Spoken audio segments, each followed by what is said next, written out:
Right, good evening. Welcome to the UK quarantine quiz, the Little Les edition. So, welcome to all good evening, those in Quizland.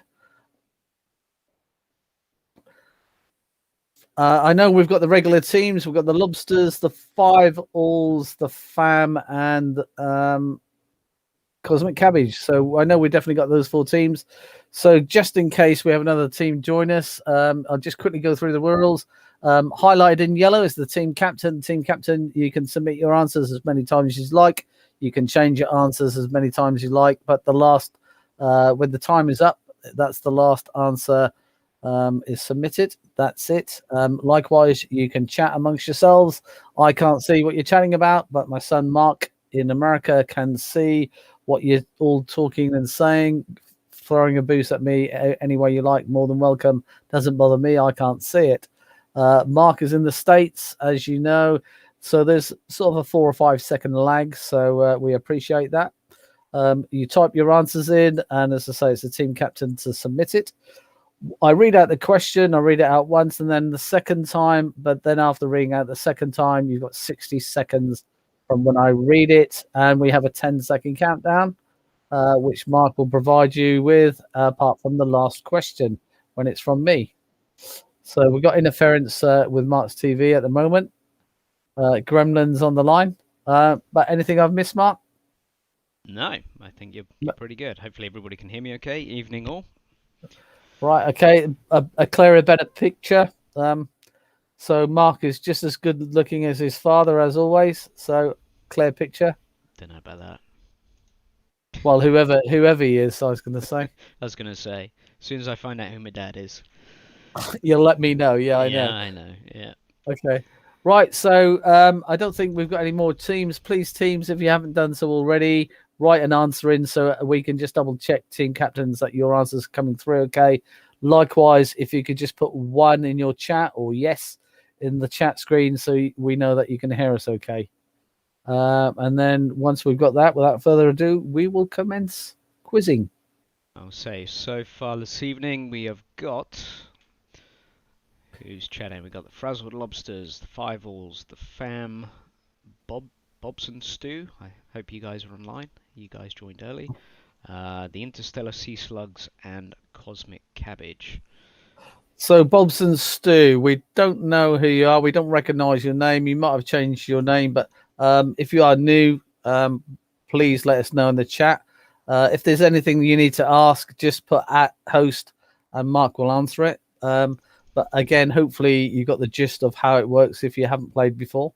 And we also have the Polygons have joined us as well. Welcome back, guys. Welcome, Polygon.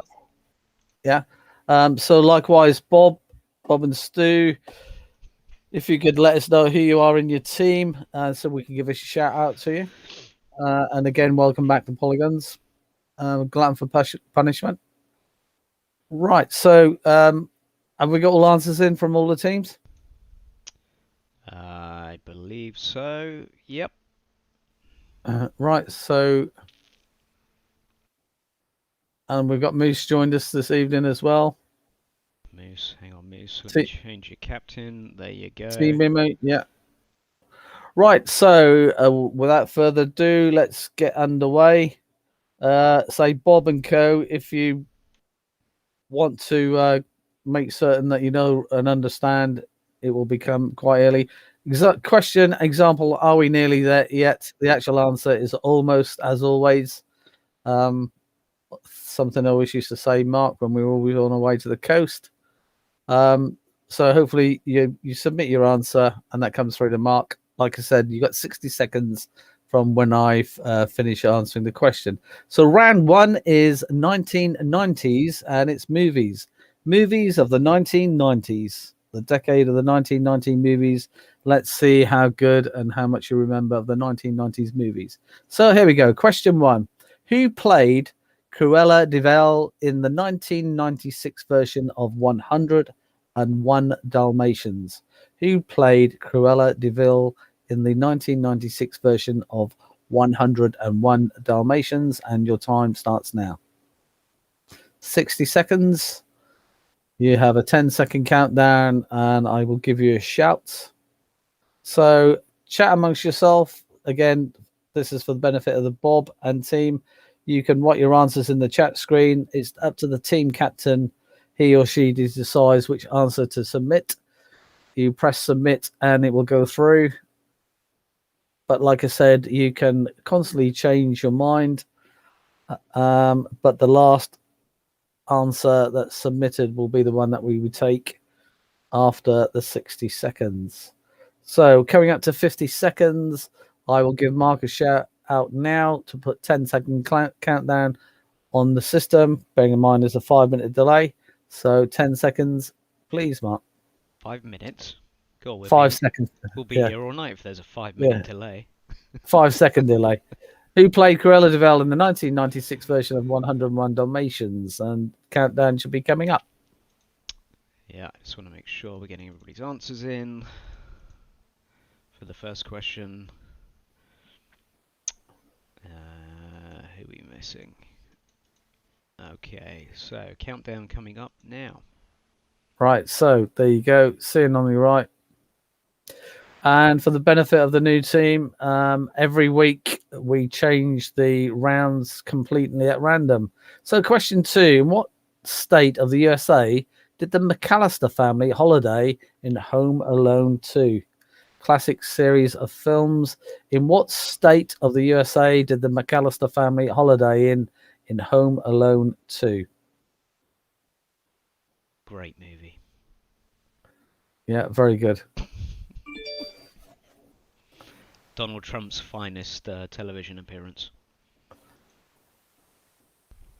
In what state of the USA did the McAllister family holiday in Home Alone 2? Yeah, I haven't seen or heard about much of him now in the news. He's obviously too busy playing golf. He was up until Sunday. Sunday he made his first appearance since leaving and made one of his usual crazy speeches. It was Right, kind of comical. 10-second countdown coming up. In what state of the USA did the McAllister family holiday in the film Home Alone 2? Some interesting answers to that one. Right, here you go. 10-second countdown coming up.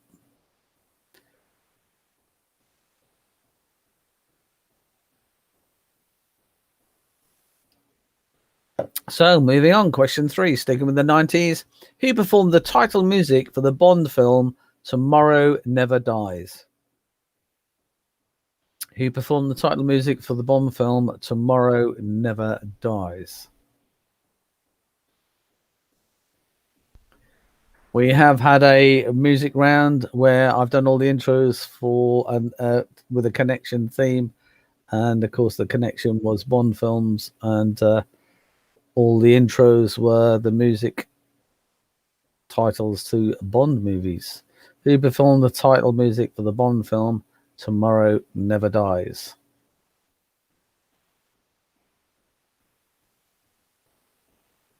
You've been playing with your internet connection again, little Les.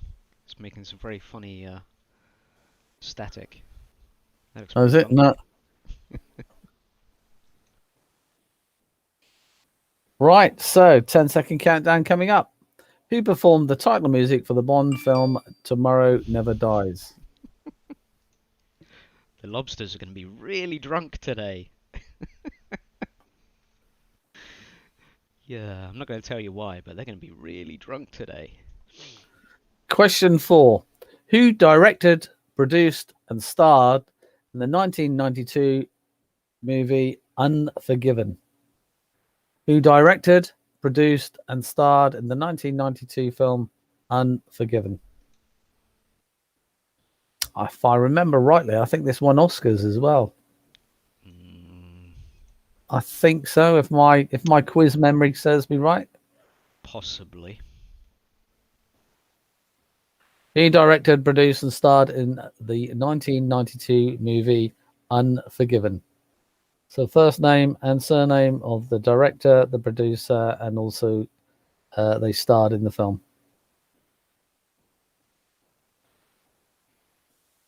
Yeah, it's been a long time since I've seen this one. Yeah, good film. Good film. Long time ago, but still a good film. Right, 10-second countdown coming up. Who directed, produced, and starred in the 1992's Unforgiven? Get your answers in. 10-second countdown started.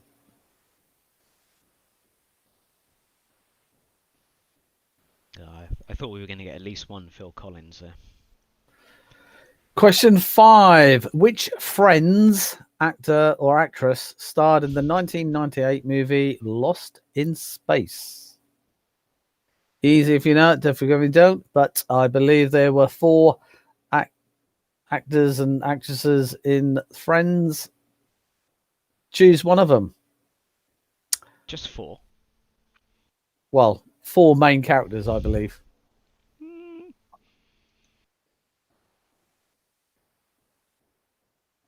As I say, this would be difficult for me. I couldn't even guess one of them because I never watched Friends or never have watched Friends.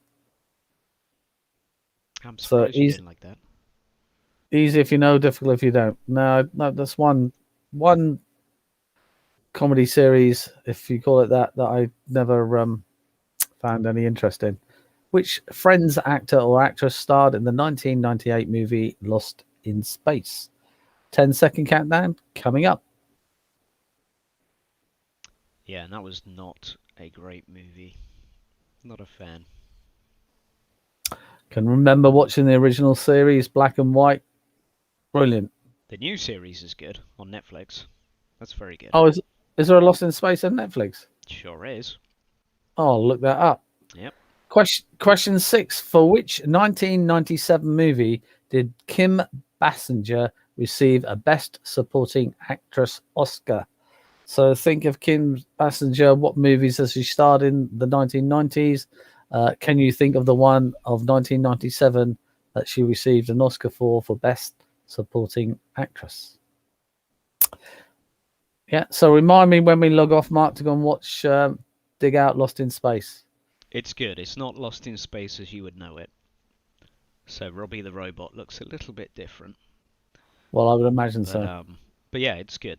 2 seasons. Okay. Season 3 was supposed to come out last year, but it got delayed. Oh, well, I will start watching that because I've finished watching me Vikings, all 6 series. So I want another series to watch. So I will go and look that one up. Yeah, it's pretty good. And I finished watching The Age of the Samurai. Yep, that's good. That was good. More documentary than anything else. 10-second countdown coming up. For which 1997 movie did Kim Basinger receive a Best Supporting Actress Oscar? So if you don't know, then have a guess or put in pass or not, and no idea, then that speeds things up. Question number 7. What was the title of the 1999 movie featuring the Muppets? What was the title of the 1990 movie featuring the Muppets? The second best Muppet movie,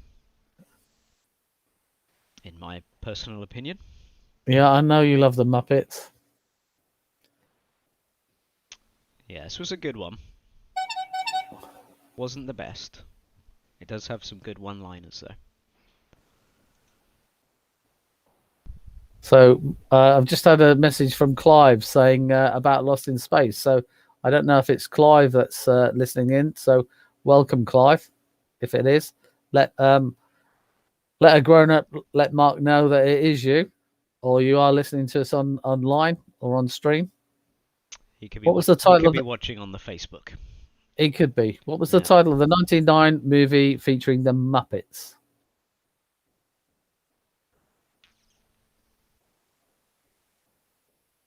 Is there another Muppet movie? Tisk tisk.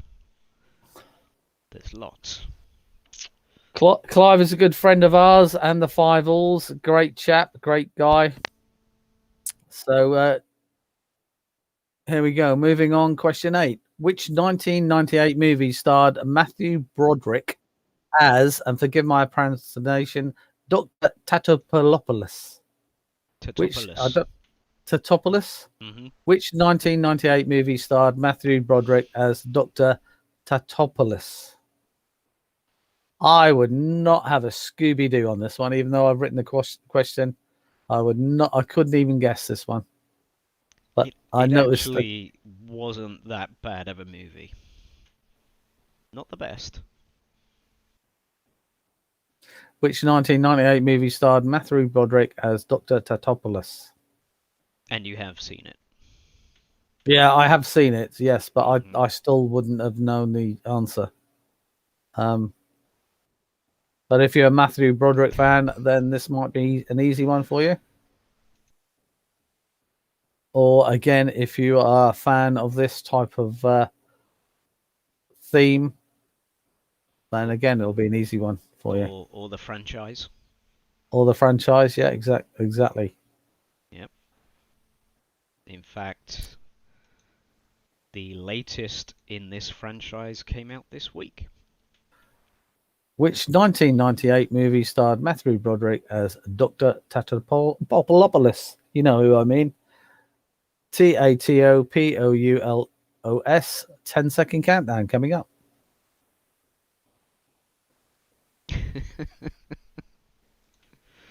I'm trying, lobsters.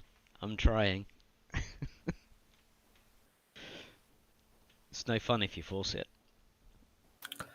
Right, question 9. What was the title of Stanley Kubrick's 1999 last movie? Stanley Kubrick's last movie was made in 1999, shown in 99, produced in 99. What was the title of it? What was the title of Stanley Kubrick's 1999 last movie?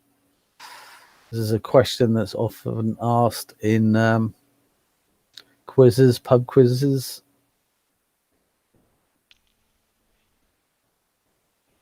In fact, I've done a few rounds of before with the question, what was the last?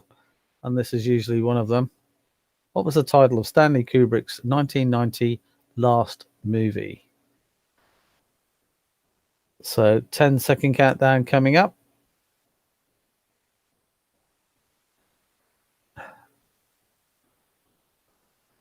Your countdown has started. So what was the title of Stanley Kubrick's 1999 last movie? And last but not least, question 10. Who provided the voice for Jane in Disney's 1999 animation Tarzan? Yeah, Who provided the voice for Jane in Disney's 1999 animation Tarzan? What'd you say, Mark? did not know this one. Seen the movie, but I couldn't tell you who this was. Yeah, I like the songs in this. The movie's okay, but as we all know, we had last week, it was all the Phil Collins. And Phil Collins, I think, produced all the music for this animation. He did. And which won Oscars as well. So with this one, last round, you don't get a 10-second countdown for the new team or new teams. You get the 10-second countdown from me. But because of lag, I will literally go the full 60 seconds and then give you the countdown from then. So that gives you a few more seconds. So 1 minute gone. Who provided the voice for Jane in Disney's 1999 animation Tarzan? Your 10-second countdown is coming up now. 10, 9, 8, 7, 6, 5, 4, 3, 2, and 1. Make certain your answers are in because we're now moving back to question 1 to give you all the answers. Right, here we go. I'm just laughing at chat. Here we go. Here we go. Cruel de Vil was played by Glenn Close. Glenn Close. Number 2, the McAllister family holidayed in Home Alone. In what US state? They went to the state of Florida. Yes, so he actually went to New York, but his family went down to Florida. So a lot of people put New York, but the correct answer is Florida. Question 3, who performed the title music for the Bond film Tomorrow Never Dies? Sheryl Crow. Sheryl Crow. Let me get your spellings. Yep. There we go. Number 4, who directed, produced, and starred in 1992 Unforgiven? Clint Eastwood. Good movie. Hang on. Yep. One of my all-time favorite actors, Clint Eastwood. We'll give you that 5-alls. Don't worry. Spelling is okay. We know you can't use a keyboard. You wait till the maths questions. Question 5, Friends actor or actress, 1998 movie Lost in Space was Matt LeBlanc. I'm not saying that, Pip. It's not the same if I say it. And number 6, Kim Basinger received a Best Supporting Actress Oscar in the film LA Confidential. Number 7, 1999 movie featuring the Muppets was Muppets from Space. I'll let Mark use his judgment if there's a slight variation of that. Yeah, I'll give you Muppets in Space. Good guess with Pigs in Space. The movie was actually based on the Pigs in Space Muppets sketch. Bet you didn't know that. I'm not going to sing Pigs in Space, even though I could. Hang on. Let me get you. Alright, there we go. Second, of course, only behind Muppets Treasure Island, which is my favourite Muppet movie. There we go. And number 8, Matthew Broderick as the Doctor in Godzilla. Yeah, Jen Chick knows it. Yeah, and Godzilla vs. King Kong came out this week.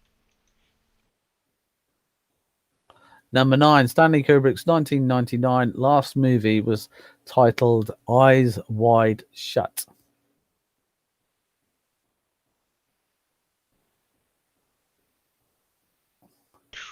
Ooh, lots of debates about what was the best Muppet movie now. Well, I think the best personally was A Christmas Carol. Yeah, that's what everybody else says. Yeah, so you're outvoted, Mark. Yeah, but Muppet Treasure Island had the Zanzibar Barbarians. I mean, come on. What do you know? From Zanzibar. They were great. Question 10. Jane in Disney's 1999 animation Tarzan was voiced by Minnie Driver. Not Taxi Driver, Minnie Driver. All right. So, your first leaderboard for this evening. How were you on your 1990s? Here we go. Nice one. The 5-alls on 9. I'll say again, because Mark coughed all that. 5-alls in the lead on 9. Frazzle Lobsters on 8. Cosmic Cabbage on 7. Team Momo 5. Bobs and Stew on 5. Polygons on 3. The Interstellar Sea Slugs on 1. The Fam, either they joined us late or they're still looking up with Google. Hang in there, Fam. No one scores 0 in overall, so obviously not a good round for you if that was the case, or hopefully you could submit your answers, etc.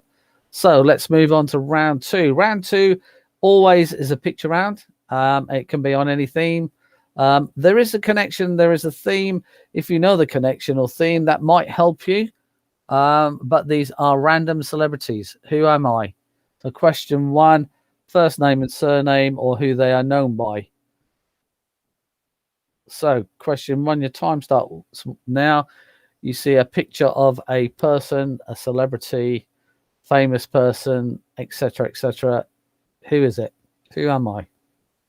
Yeah, I only knew, I think, 2 people on this one. I thought you were going to say the connection, but you're not. You're going to keep it a mystery. No, I'm going to keep it. Going to keep it a mystery, because people will then be able to, you think deduce. You think the connection would help?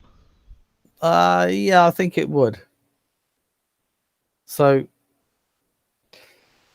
perhaps if you knew the connection, you'd know some of the people, without even recognizing their faces, because you could then guess who they were. Right, so 10-second countdown. Question 1, the picture in front of you. Who is the picture that you see in front of you?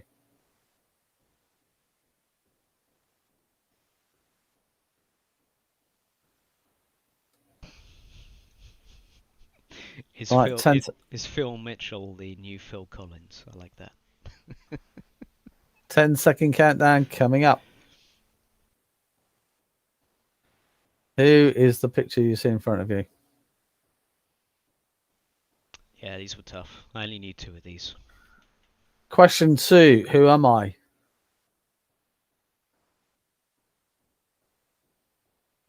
Who am I? Who's the picture that you see in front of you?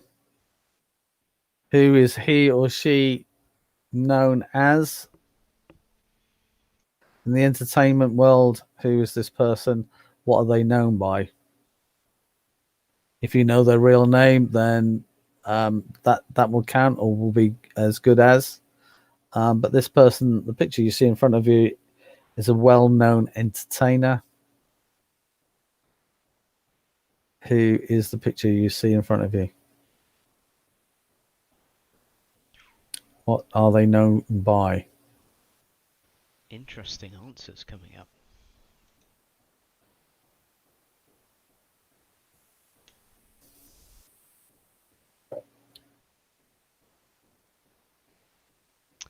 All right. Right. So, 10-second countdown coming up. If you know this person's full real name, that's acceptable, or known by their entertainment name. So right. Here we go. Moving on to question 3. Who is this? A well-known celebrity?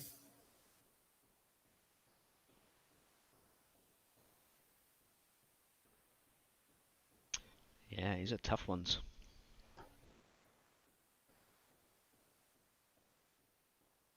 So here's the picture you see in front of you. A well-known celebrity. Do we have a connection? We do. Round 5 is a connections round, right? Round 5 is a connections round, a general knowledge round. And the very last question of the quiz for the evening is a bonus of 3 points. Could make all the difference. Could make all the difference.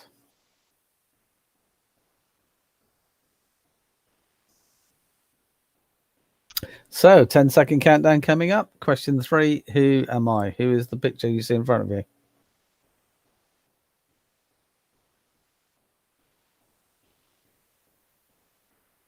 I was going to say, has anybody actually guessed the connection yet? A couple of people have. Question 4. Who is this? What's the first name, surname of this well-known celebrity? And I say well-known. They're only well-known if you know them. That's what I mean. I had no idea who most of these people were. I knew 2 people off this list. Well, they're mostly It. British UK people, Mark. And I know you've been in the States now nearly 20 years, so you might, you wouldn't see them on TV as such. Yeah, some of the older ones I knew. So who is this a picture of? From the 3 previous pictures, have you got the clue, if you like, of the theme? And there's 10 pictures. Yeah, people are actually guessing the Right. So, connection. But no connection points in this round. No, 10-second countdown. No connection bonus points or anything in this round, but if you get the connection, it might help you with the answers, i.e. putting a name to the face. If that makes sense. Question 5. Who is this? A well-known celebrity, VIP, entertainer, performer, etc., etc. Who is this? There is an American version of this connection, by the way.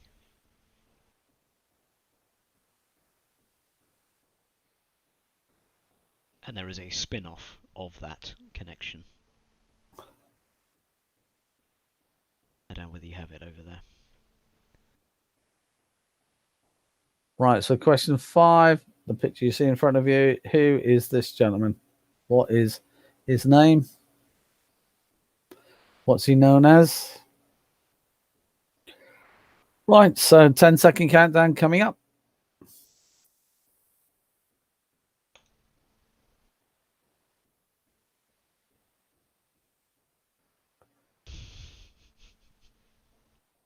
Yeah, we need more stories, Gencheck, right? Question 6. Who is this? This was the other one I knew. I knew number 1 in this one.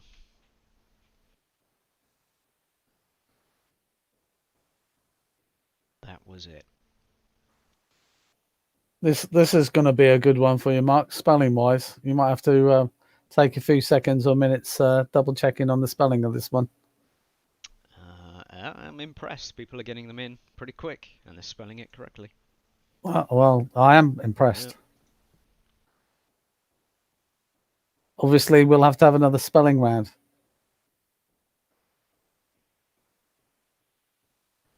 Right, so 50 seconds coming up now. So we have a 10-second countdown coming up. Who is the picture you see in front of you? I thought What you were. celebrity? I thought you were gonna give an example of words that we might be spelling. Oh, yeah, pterodactyl. Question 7. Who is this? I had absolutely no idea on this person.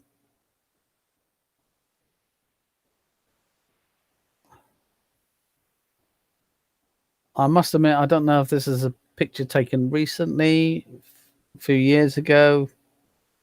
But I thought this was the best picture of him. Hence why I used it. So here's the picture you see in front of you. Question number 7. Who am I?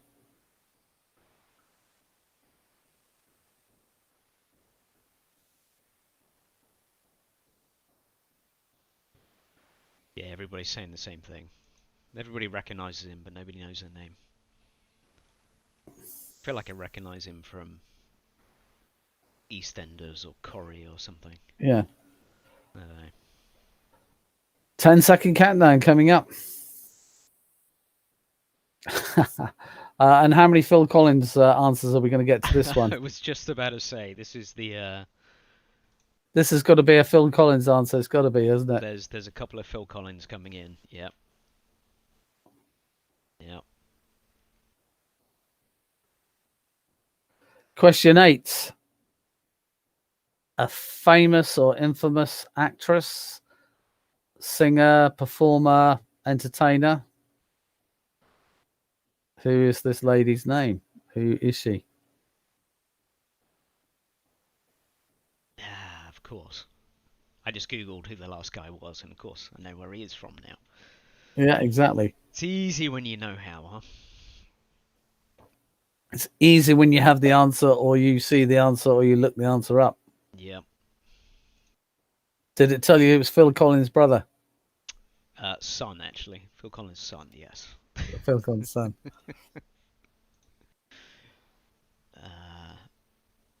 Oh, wow. I was going to say, now I'm seeing the answers of who this is. Yeah, I know who this is as well, but no, I never would have... Right, 10-second countdown coming up. Never would have guessed this one. Yeah, and everybody's doing their best impression of her in chat. Yeah. Now I know who it is. Yeah, it makes sense. Right, question 9. Now, this will get a few of you. Who is this? This is one of these ones where you either know who it is and it's an easy answer, or you haven't got a Scooby-Doo. Could be Phil Collins' dad, of course, but then I'll be giving it away. Who am I?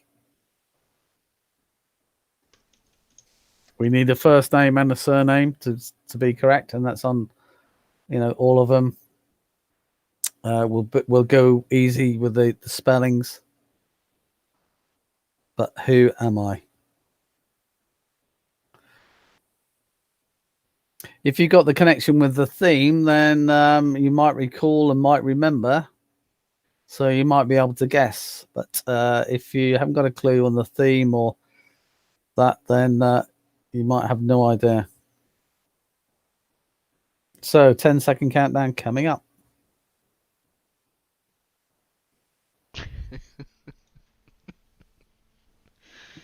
Yeah, you don't want to read that, Pip. Good lord.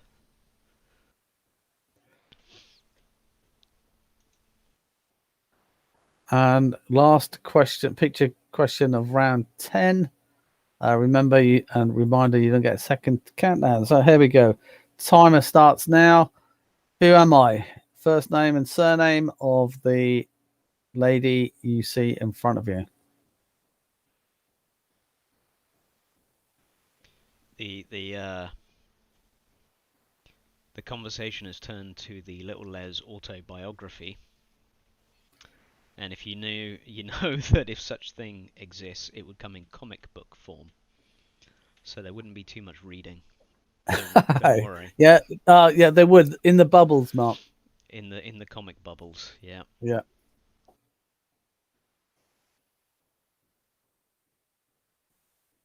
In fact, I was told twice last week that I should consider writing my life story. But it cost me more to write it because no one would buy it. That's what publishing is for. It's all right. Yeah. So 10-second countdown coming up. You've had 60 seconds. So I will count. Here we go. 10, 9, 8, 7, 6, 5, 4, 3, 2, and 1. That is it. That's round 2. All your picture rounds have gone.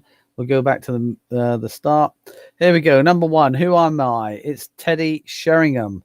And if you want to know what the clue was or the theme was, it was all to do with the TV program show The Masked Singer Series 1. All these people appeared on the Masked Singer show Series 1. So Teddy Sheringham was the tree. Question 2. Skin or Deborah Dyer. She was the duck on the Masked Singer Series 1. Skin, S-K-I-N, or Deborah Dyer. It's the real name. She was the duck. She was the lead singer of Skunk Anansie. Yep. But Skunk Anansie was the band. Correct. That she sang for. So, no, I don't think we can give it for Skunk Anansie. No, because the question is, who am I? Not who was the band. Who am I? Yeah. Yeah, I thought that'd trick you up. So, again, I didn't know who... I know Skunk Anansie, but I didn't know her name. Okay, Skin. Yep. Question 3. Catherine Jenkins. She was the octopus. Catherine Jenkins, of course, opera singer, etc., etc. Question 4. Who am I? Jason Manford was the hedgehog. Jason Manford being a comedian, as well as actor, etc. Question 5. Justin Hawkins was the chameleon. Justin Hawkins was the darkness. Is that right? I think so, yeah. Justin Hawkins was lead singer of the Darkness. Really? Chameleon, yep. Yeah, Ipswich scum. Who am I? Denise Van Alton was the fox.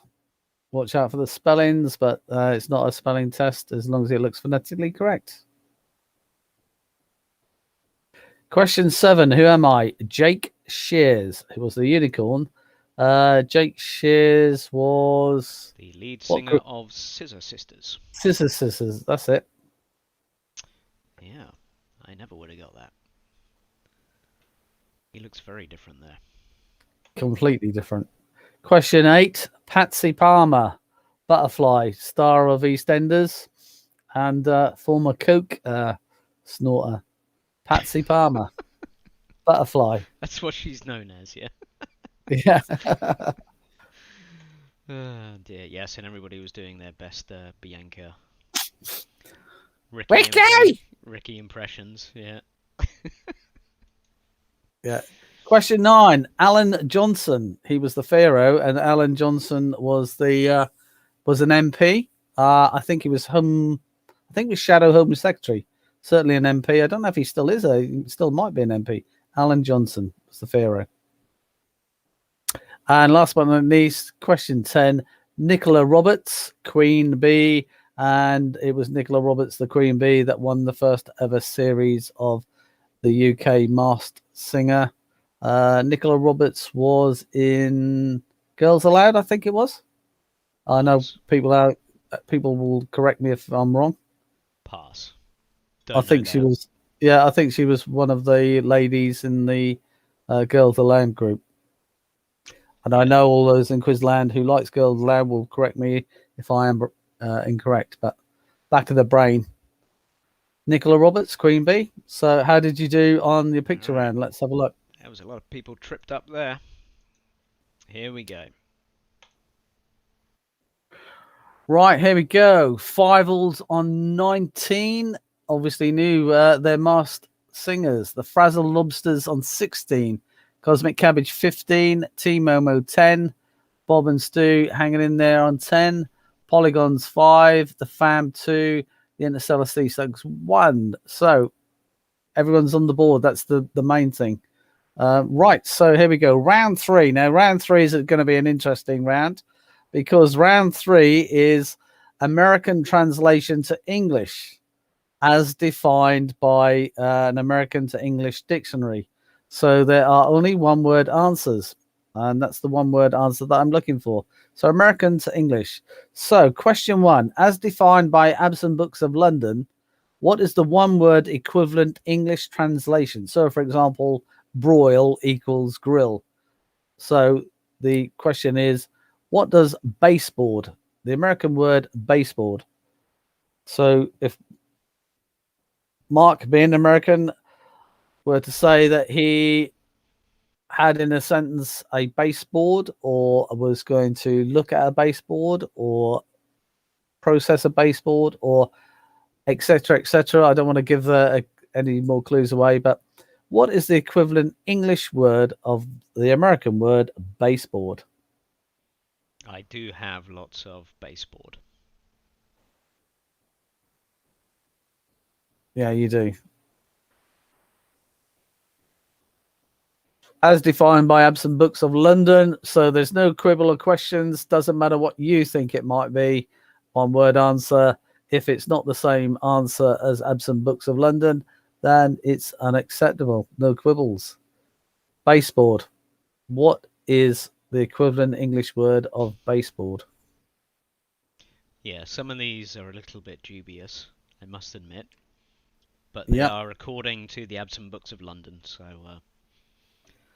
that's what little Les is taking the answers as.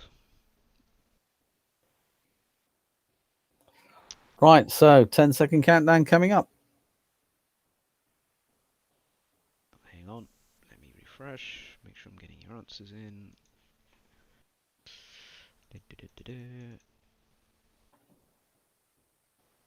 Yep, okie dokie. There we go. If you don't know, just have a guess, or just write down a one-word answer. You never know; it could be correct. So, question 2 is defined by Absent Books of London. What is the one-word equivalent English translation? So, bathtub equals bath. What's the American word of billfold? So, what's the English translation, a one-word answer of the equivalent of the word billfold? Although I can honestly, I've never heard an American actually say that. To be honest.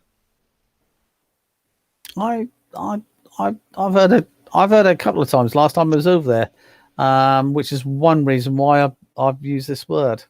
Yeah. Or words, because I didn't know what they were talking about.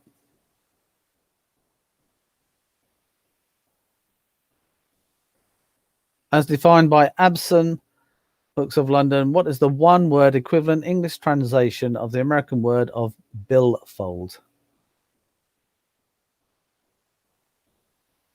I think with this one, if you don't know, you can have a reasonable guess. One word English translation of the word billfold.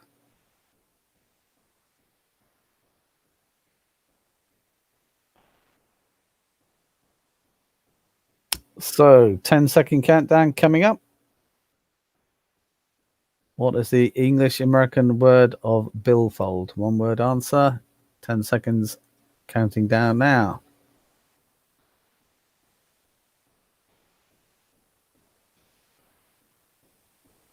Question 3. As defined by the Absent Book of London, what is the one word equivalent of the English translation of the American word of comforter? COMFORTER.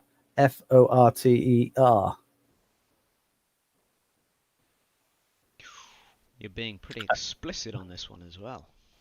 I am being pretty explicit on this one. As defined by the Absent Book of London. Okay. This could upset a few people. Yeah, that's exactly why I threw it in there, because there's going to be one or two different answers, which is not going to be the same as the Absent Book of London, which is why I said as defined by.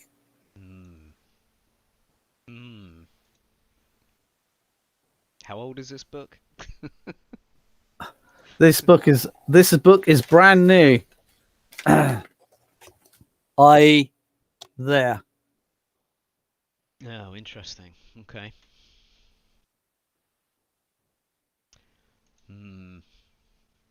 I am humming. Yeah. Yeah, exactly. That and that was bought over the weekend. All right. So it's brand new, up to date. There you go. All right. There's going to be some unhappy people over that one. That's all I'm saying. Well, it will make a difference in the points wise, I know. That's all I'm saying. Right, 10-second countdown coming up.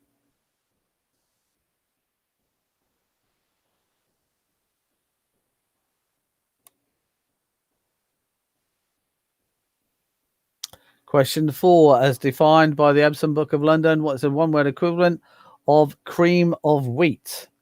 Very interesting one. Cream of wheat. One word answer for cream of wheat. Yep, we have a box of this in the cupboard. And I must admit, I think it's disgusting.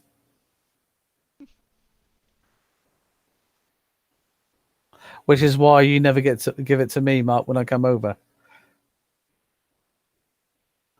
So cream of wheat. What is the American translation of cream? So American to English translation, one word of the cream of wheat.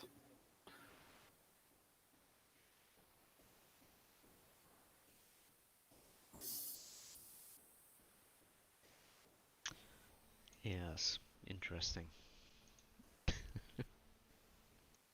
Pick some interesting words here.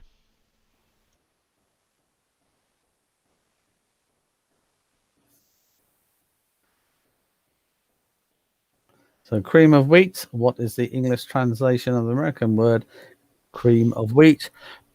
And your 10-second countdown is coming up now. I thought I'd throw in this round because it will, I wouldn't say deliberately upset a few people, but it will certainly give people either points or not give them points, if that makes any sense.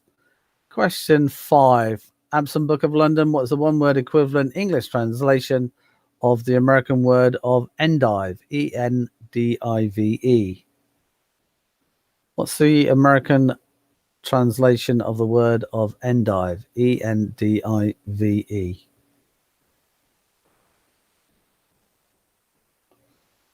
Yeah, you definitely didn't pick the easiest of words. No. Every week we've got to have a round where, you know, there's not going to be some 10s out of 10s or even 9s out of 9s.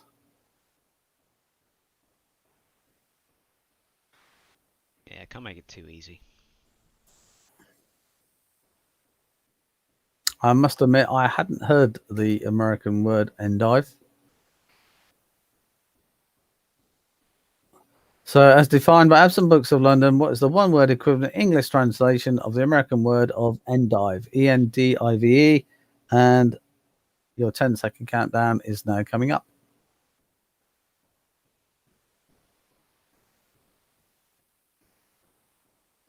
I'm just looking at the time. How are we doing for time? Not too bad. Not too bad, not too bad.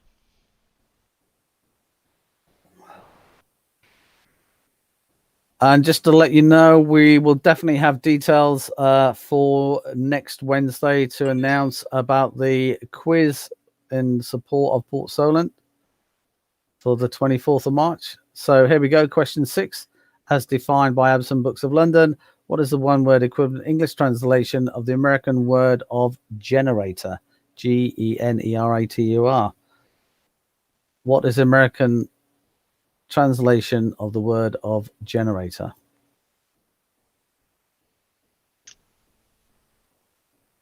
Yeah, so I say next Wednesday we will announce full details of the quiz on the 24th of March, which we will be doing in support of Solent Mind. All the answers spell out Solent Mind for all 5 rounds. So it'll be geography, history, films, TV, the usual things, but there'll be in group sections of 5. Likewise, the music will spell out Solent Mind.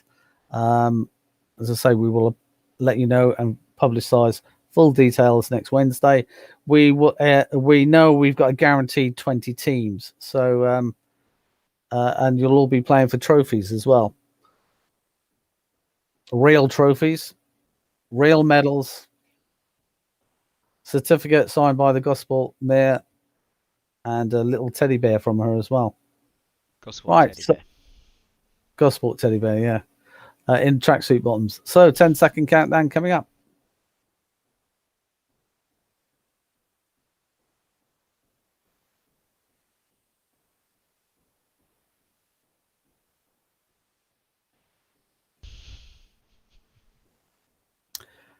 Question 7, as defined by Absent Books of London, what does the one-word equivalent English translation of the American word of muffler, muffler?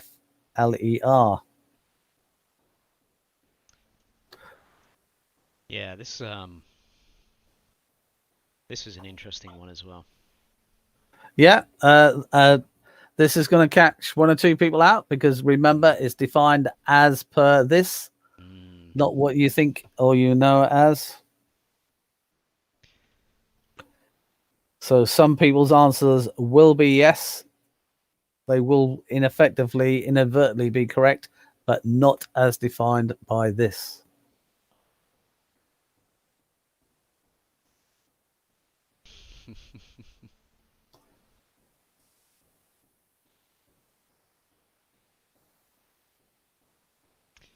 Yeah, it's gonna be some angry people this round, I think.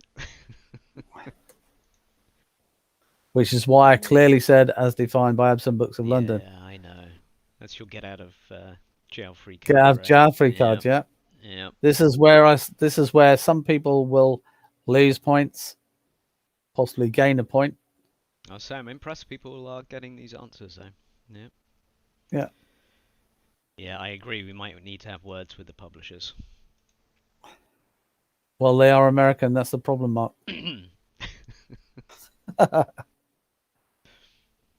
Right. So moving on to question 8.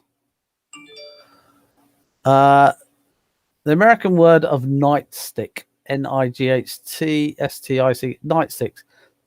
So what is the one-word equivalent English translation of the American word of nightstick?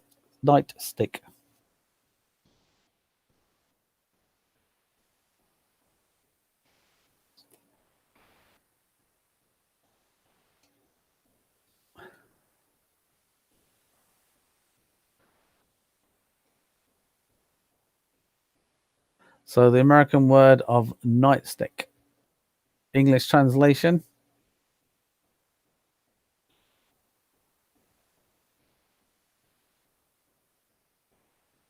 It could be 1 or 2 various words used to describe an American nightstick, but what is the one word used by this to describe a nightstick?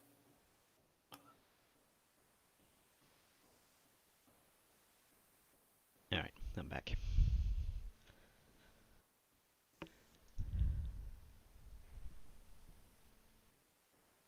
Yeah, it's another interesting one. Yep. Again, this will lose a few points for some people or gain a few points for some people. Because, again, it's as defined, the one-word answer. Right, so 10-second countdown coming up.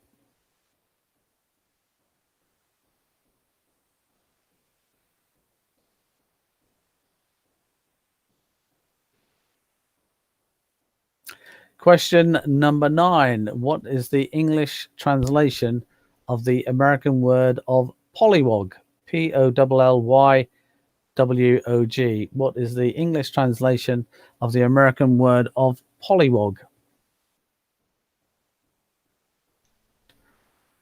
What is the English translation of the American word of pollywog? P-O-L-L-Y-W-O-G.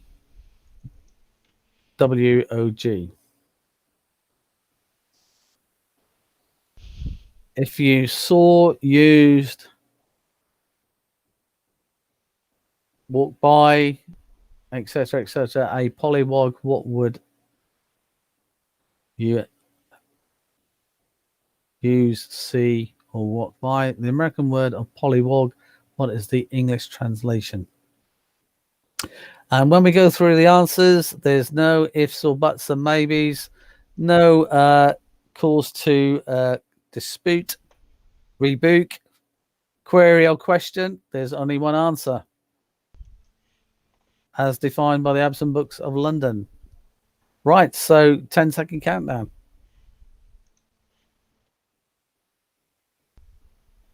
Remember, last question, you don't have 10 seconds. You get a 10-second countdown from me. Because of the delay, I will give you 60 seconds and then the 10-second on top. So last but not least, as defined by the Absent Book of London, what's the one-word equivalent English translation of the American word of purse? P-U-R-S-E. So if an American had a purse, an English person would have a what?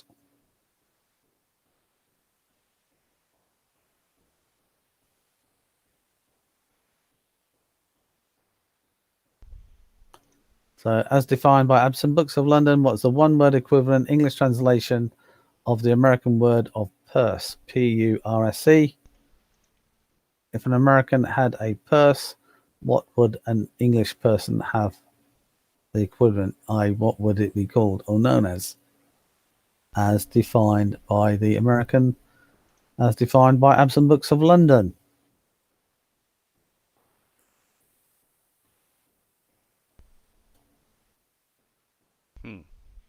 Yeah, interesting. Uh, Multiple answers to this one that I hadn't thought of either. Yeah, and it says here American English, a two-way glossary of words in daily use on both sides of the Atlantic as at March. Well, in fact, yeah, March 2020. I was going to say March, as at March 2020. All one-word definitions. There you go. Yes, I'm also disappointed there were no fanny packs in this round. Yep. Yeah. Yeah, we are going to have a sex round later on. I've already devised that. I'm going to save that one for a future round. I think I'm washing my hair that night, I think. Right, so that's it. 10 seconds. 10, 9, 8, 7, 6, 5, 4, 3, 2, 1. That's it. Right. Baseboard, skirting. Skirting board. Skirting is the answer I'm after. Yep. Yeah. Yeah, everybody's washing their hair that night, little Les. Oh, right, okay. So you don't. So for example, that I will give you an example question. Billfold. The answer, English translation, is a wallet. So the American word of comforter, the actual answer is eiderdown. You can actually see I'll put duvet or any other associated word. It's not accepted. The answer is eiderdown. Yes, that's why I was humming lots, because that is harsh. To me, that's a duvet. So we have a duvet on our bed. That is But a duvet is different to an eiderdown. It is. So yes, I think, yeah. So, as I said, cruel. Yeah.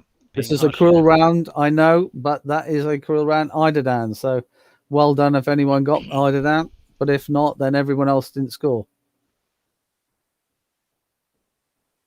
So here we go. Cream of wheat, semolina. I hate this stuff. Cream of wheat is known as semolina. Yeah, that's why I asked when the book was written, because Eiderdown to me is an Is old. older term. Yes. Yeah. Endive, I must admit, I'd never heard of it. Chicory. Yeah, I would call BS on this whole round as well, White Knight, if it wasn't in the actual book. So that's little Les's little get out of jail clause. It's according to the book, because you're gonna love this next one. Generator, dynamo.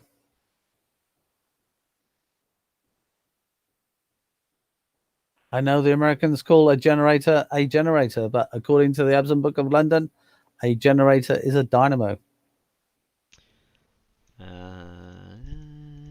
Yeah, there's a few variations on that, but yeah, we're going by the book. For once, we're going by the book. Don't shout at me, because you're gonna love the next one too.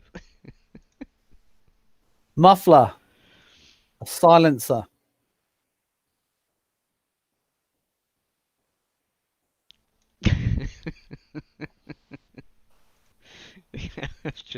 I was just waiting for the abuse to come in. Yeah, a muffler to me is an exhaust. I agree. Yes, everybody shouting. Everybody saying the book needs to go in the bin. I'm just going to look up what I'm just going to try and look up, see if it's actually got silencer in here. Yes, I know. He picked some good ones. Yeah, but bearing in mind, it's the same for everyone. If you got it wrong, everyone else got it wrong. Right, I'll see if I can find silencer. People did get some answers right there. Yeah, so there you go. So you're gonna love this one too. You're gonna love all these. There you go. Right, here we go. So nightstick is a truncheon.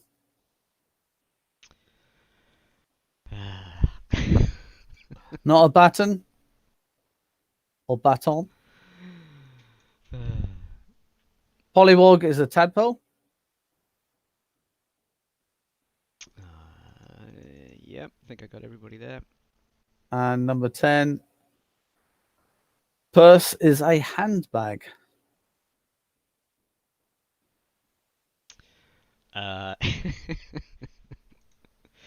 Yes, I agree. There's some I think some of those answers are very, even though it says what are used, and yes, drink, what's used on both sides of the Atlantic in a daily basis. Some of them I think are very old school and sort of stereotypical, I would say. So yes, interesting round. I thought that might sort the sort of few of the answers out, but then round. Hence why I had that in front of me so you can see. But it has shaken things up a little bit. Here we go. Right, so how are we done on the scores on the doors? Frazzle Lobsters 23, Fiveals 23, Cosmic Cabbage 18, Team Momo 15, Bob and Stu 10, Polygons 8, the Fam 4, and the Interstellar Slugs 3. For Bob and Stu, Bob's and Stu, if you haven't joined us before, the music round again is different music every week, and we play an intro. Sometimes we play it twice or 3 times, depending on how long that intro is, and it could be any genre of music. It could be, classical music, Phil Collins, 70s, 60s. This week it is all to do with UK number 2 records. Throughout the decades. So we're going to have 2 60s, 2 70s, and what I'm after is the song title of all the intros. So over to Mark in the States. He's the one that asked the question because of the time lag. So I will switch myself off and pass over to you, Mark.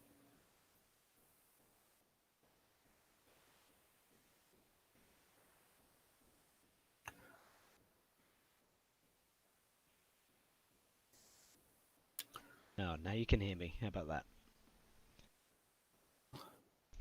Helps if I unmute myself. All right. So here we go. You're going to get 15 seconds from this song. We're looking for, we're in the 60s, from this UK number 2, 1967. Name this song.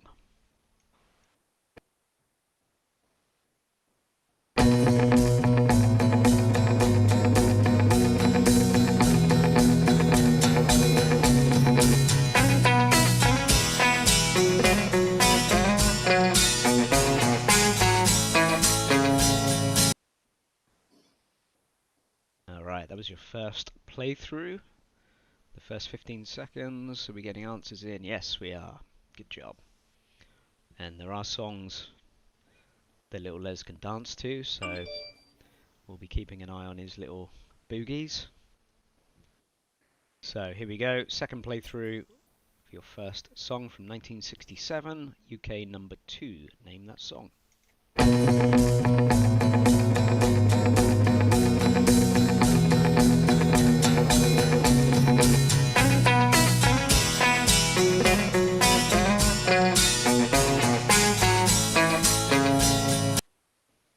Okay, that was your second playthrough. And yeah, nice easy one to start off, I think. Everybody's still harping on about the last round, I know.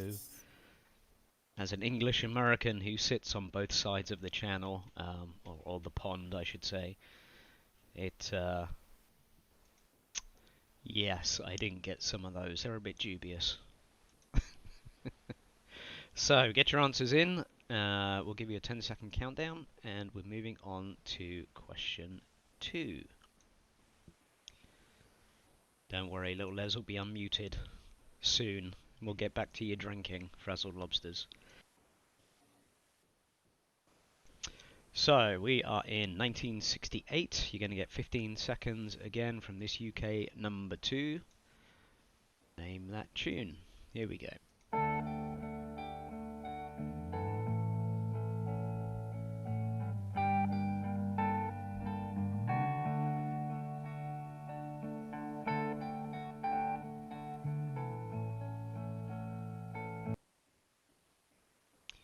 Alright.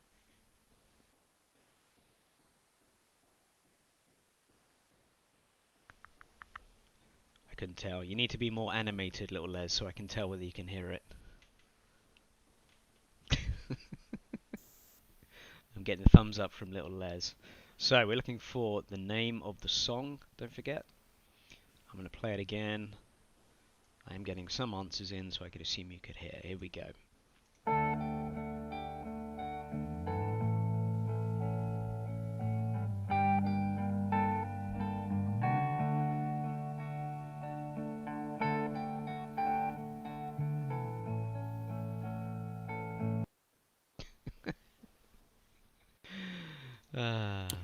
This is when we... Yeah, it's funny. I knew the song, but I did not know what this was called either.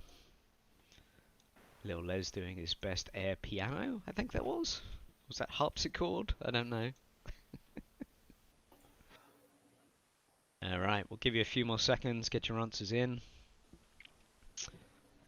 Yep, same. I think a lot of people know the song, don't necessarily know the title. Okay, get your answers in.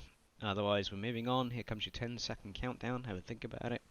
Have a guess if you don't know. And we're moving on to 1972. Moving on to the 70s. So we got 2 songs from each decade, starting in the 60s. Here we go with this UK number 2 from 1972.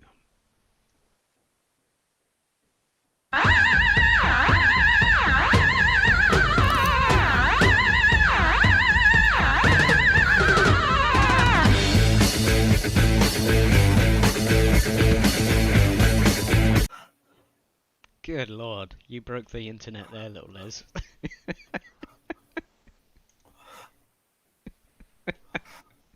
Yes, your dancing went so crazy I think he whipped out the internet cable. Blimey, wasn't expecting that to be so loud. Ah. Anyway, we'll play that again. Here we go.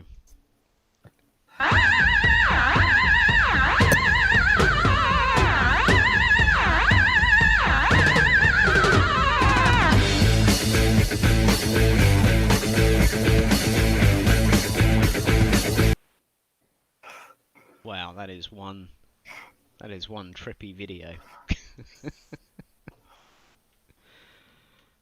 That is one trippy video.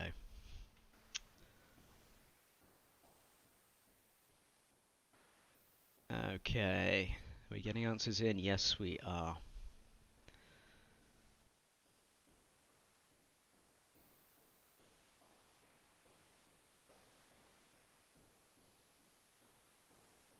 Okay, bear with me a second.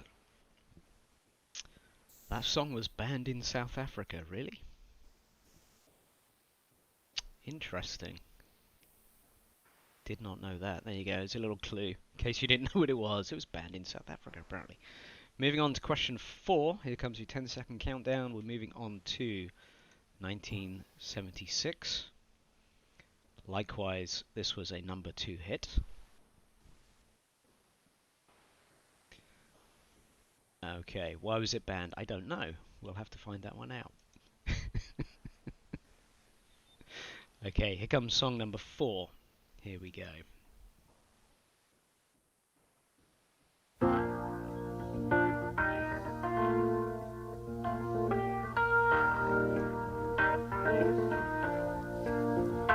Oh yeah.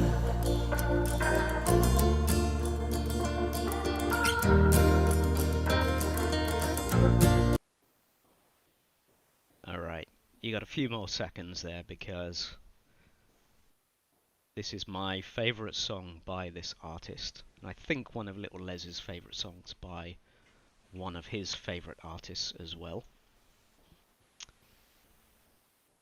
One of the best live performers, I think. It's probably one of the best live performances I've ever seen.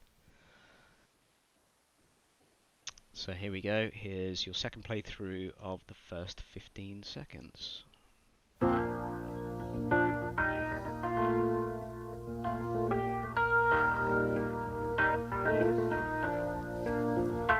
Oh yeah.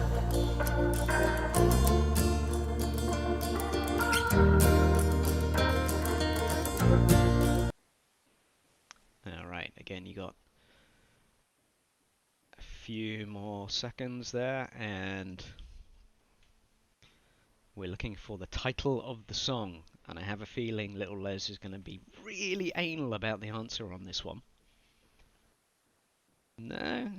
Alright. We might give you some leniency, but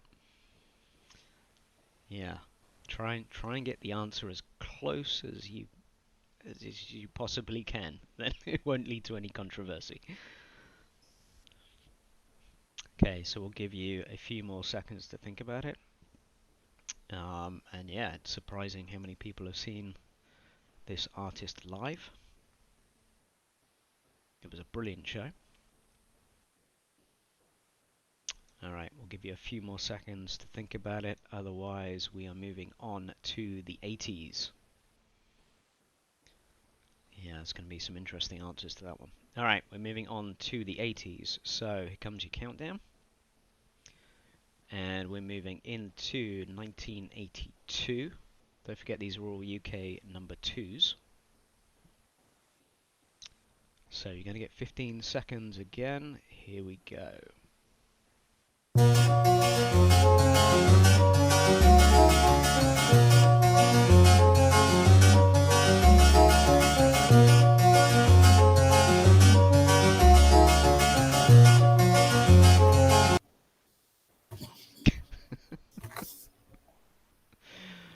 Oh dear.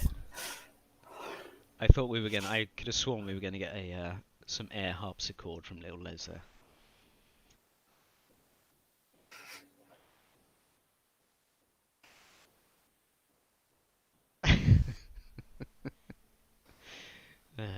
Yeah, I think that's what Little Les is smoking, actually. Here we go.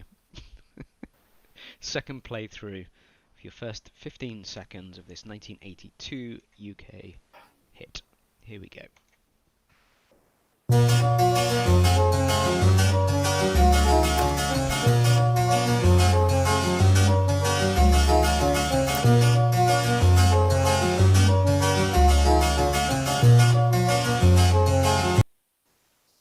Alright, that was your second playthrough. Again, we're looking for the song title. What's Little Les smoking? I don't want to know. God, can you imagine? Can you imagine if Little Les actually smoked? Jeez. That'd be... And I'm not talking about tobacco, either. That'd be crazy. Alright, we'll give you a few more seconds to get the answers in. Otherwise, we're moving on to 1985. Here we go. Countdown is on. So get your answers in. Moving on to 1985 UK number 2 hit single.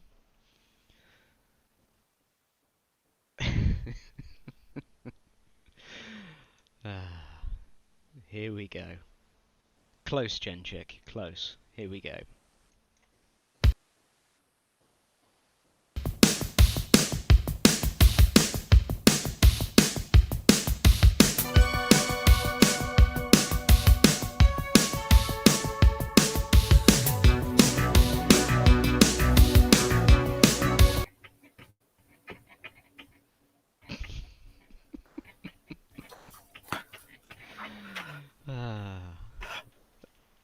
This is how I can tell how much lag there is between the States and Gosport, because Little Les just keeps on dancing. He's like the Duracell bunny. He just keeps dancing. Oh dear. Alright, we are getting answers in. Here comes your second playthrough. I think most people are getting this one. Here we go.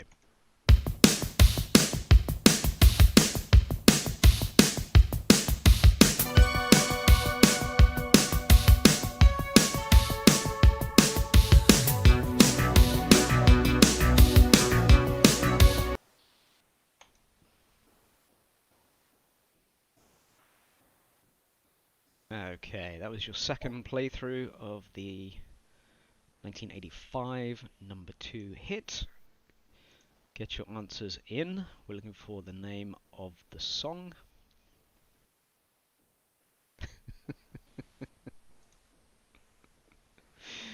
Oh dear. Alright, so moving on to question 7. We're into the 90s? Yes, we're into the 90s. Alright. So, 1991. You're going to get another 15 seconds. Great song. Here we go.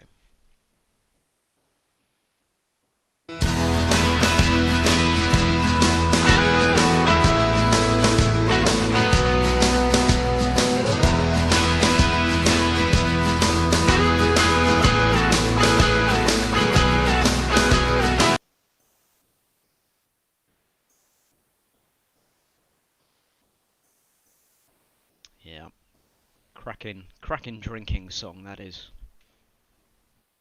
I think I've spent a few nights singing that down the 5-alls, drinking quite heavily. It's a good sing-song. Good sing-song tune. Okay, here we go. Second playthrough, the first 15 seconds. Here we go.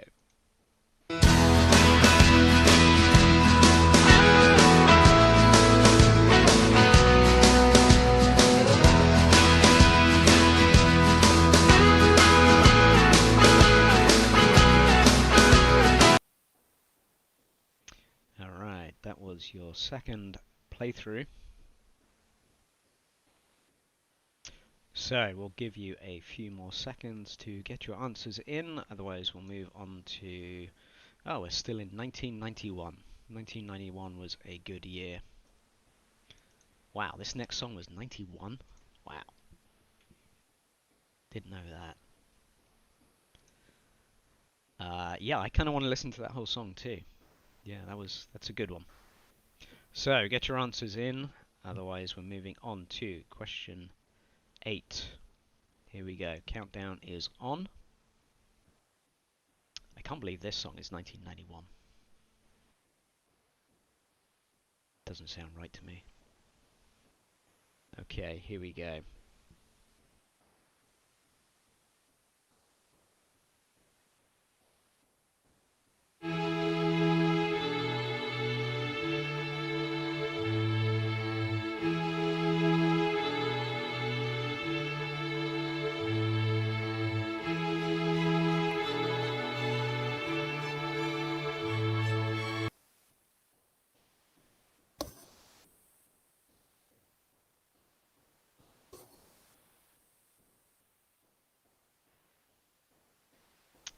Yeah, I think that was either a Little Les typo.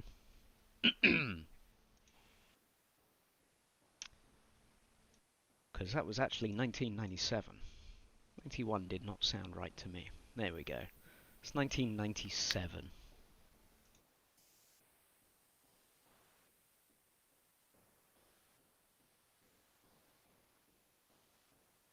Yeah, I was going to say that as well, Gencheck. But yeah, it's definitely wrong. That was definitely later. That was 1997.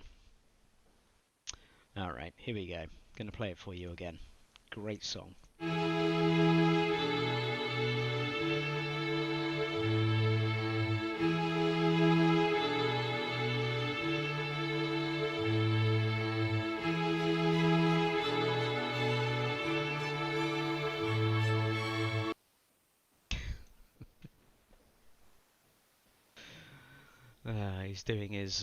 He's doing his composer again, getting Mozart out.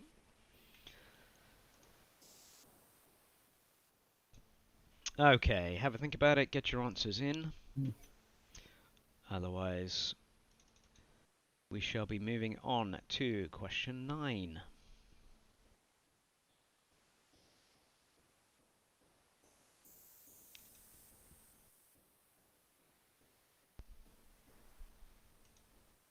Yeah, there's lots of drinking going on in the Lobsters tonight, I think.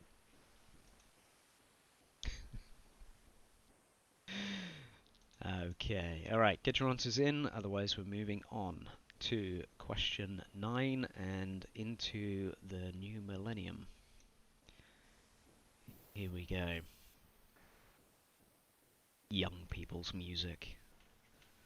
Age ain't nothing but a number. What are you talking about? Alright. 2001, UK number 2. Here we go.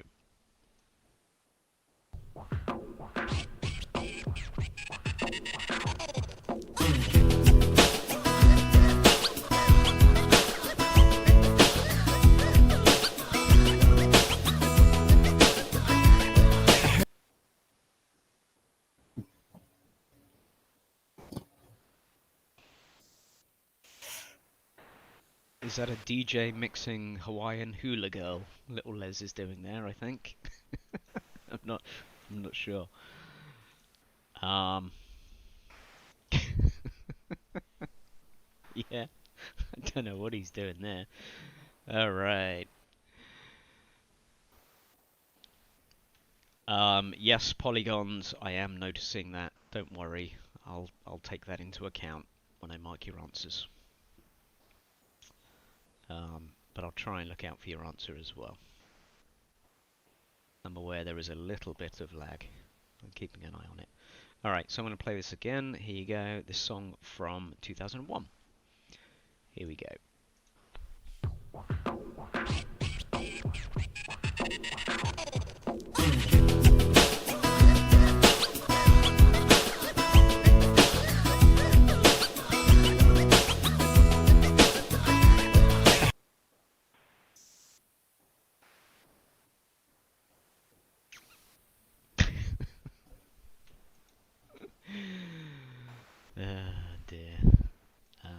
Yes, another good song. Good lyrics. This is another good drinking song. Alright, so get your answers in. Let me peek at the leaderboard. Oh, it's all getting quite tight up there. It's going to be an interesting connections round. I feel it could all come down to the last question in round 5, which is a connections round. Okay, so get your answers in, otherwise we will move on to... I'm not repeating that, White Knight. It's a family show. Alright, moving on to question 10, and Little Les's favourite song of the whole round. Yeah, right, yeah. A song from 2002, UK number 2 hit, which I had totally forgotten about until I heard this. And then, yeah, we're not even going to go there with all the Little Les stories when this came out. I think you played this non-stop and wound Mother up no end. Alright, so here we go. Little Les's favourite song from 2002. Here we go. Cheeky cars.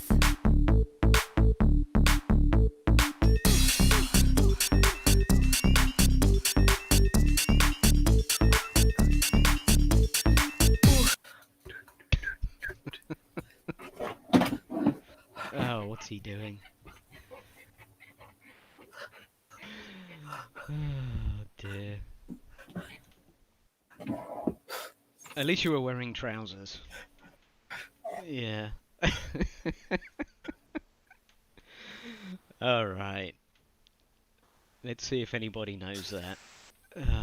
Yeah, you gotta, yeah, Pip, you gotta drink for that one. I must admit, I had totally forgotten about this song. And, it, yeah. What else is there to say about it? Cheeky cars.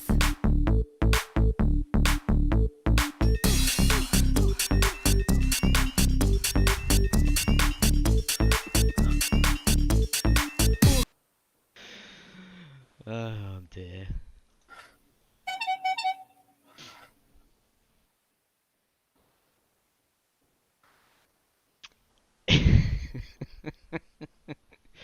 Is Little Les going to be anal about the answer to this one?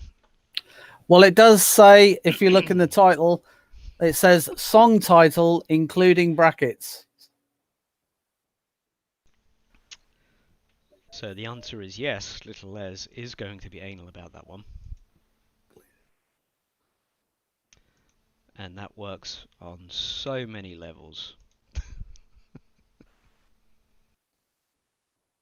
Oh dear. So that was question 10. Yes, it does have to include the brackets. Because Little Les is being anal about that one. Double entendres and puns intended.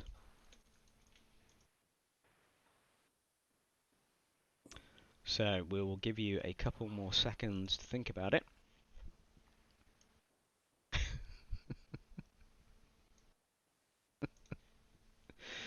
And that's all I'm saying about that.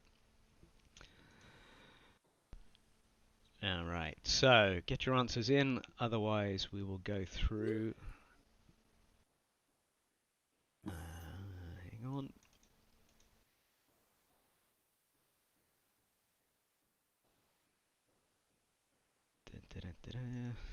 Oh, hang on, what did you do? Oh, yeah. Has Little Les gone to sleep? He's just upset that we didn't play the whole of that last song. Alright, get your answers in, otherwise we're going to move on. I think we got answers from most people. Here we go, we're going to run through the answers now. Here we go, so this was Waterloo Sunset from the Kinks. Was number 1. Da-da. And little Les has got a clown underneath his desk, I think. Yeah, a lot of people knew this song, but they didn't know the title. This was Man of the World by Fleetwood Mac. Number 3, this was Crazy Horses by the Osmonds.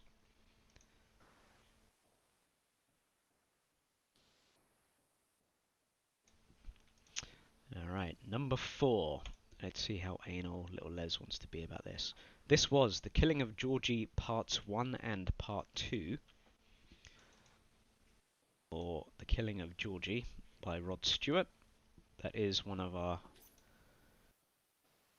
favourite, close lobsters, but not close enough. It was The Killing of Georgie.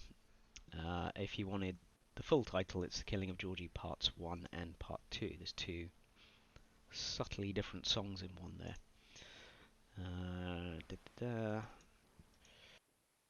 Here we go. This was Golden Brown by the Stranglers. I think everybody got that one. Question 6 was Take On Me by a-ha. This great drinking song from 1991 was Sit Down by James. I've definitely sung that many a time in the Five-Alls. This song from 1997 was Bittersweet Symphony by The Verve. Another great tune. Question 9. This was Teenage Dirtbag by Wheatus. And last but not least, Little Les's favourite song was the cheeky song brackets Touch My Bum. And I believe Little Les wanted the full answer, including Touch My Bum in brackets.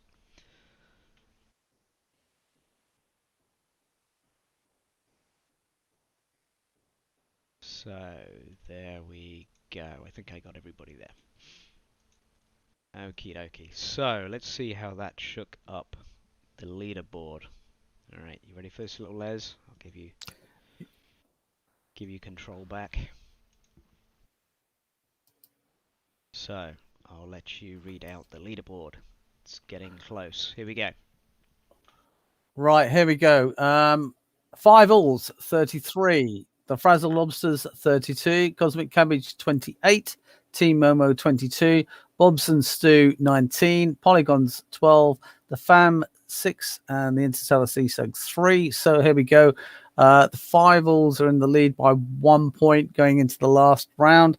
The last round, general knowledge, but there is a connection. Question 10, I'm going to ask you for what the connection is. The connection is a word or words that you either place in front or behind one of the answers, the words in the answers, and you will hopefully get the connection. So hopefully that will make sense. So general knowledge questions, either one word or 2 word answers, but the connection is place a word in front or behind it or associated with one of those words, and you'll get the connection hopefully. So here we go. Question 1.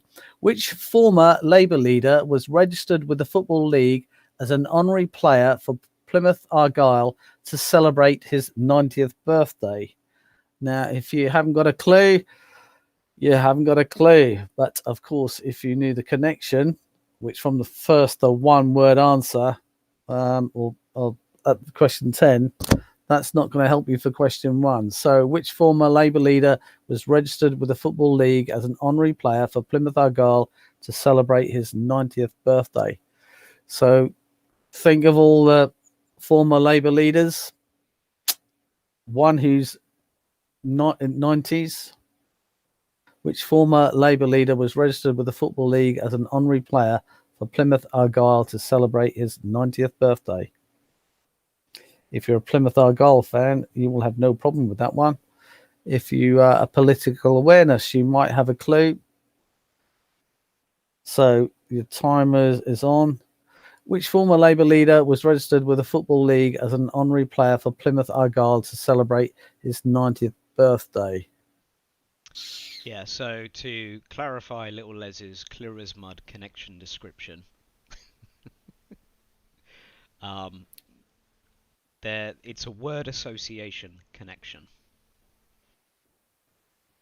I'm going to say it like that. Yeah.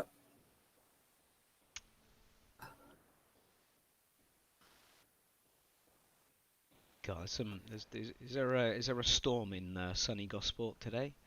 Yeah, I know it's flashing and everything, isn't it? Getting some awesome static. So yeah, It's me rubbing. it's what? So it's me rubbing my hands together. Bit of static. Yeah, you're getting all freaky. Look at that. Right, so 10-second countdown coming up.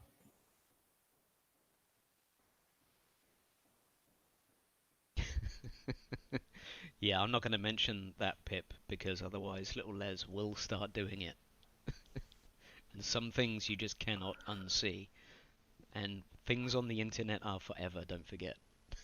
Question 2. Which British current affairs magazine first appeared in 1961, having evolved from a school publication edited by Richard Ingrams, Willie Rushton, Christopher Booker, and Paul Foote at Shrewsbury School in the mid-1950s? Quite a long question. Which British current affairs magazine first appeared in 1961, having evolved from school publication edited by Richard Ingrams, Willie Rushton, Christopher Booker, and Paul Foote at Shrewsbury School in the mid-1950s? What's the name of the magazine, current affairs magazine, that first appeared in 1961? Yeah, I don't know what's going on with my picture. Yeah, it's brilliant.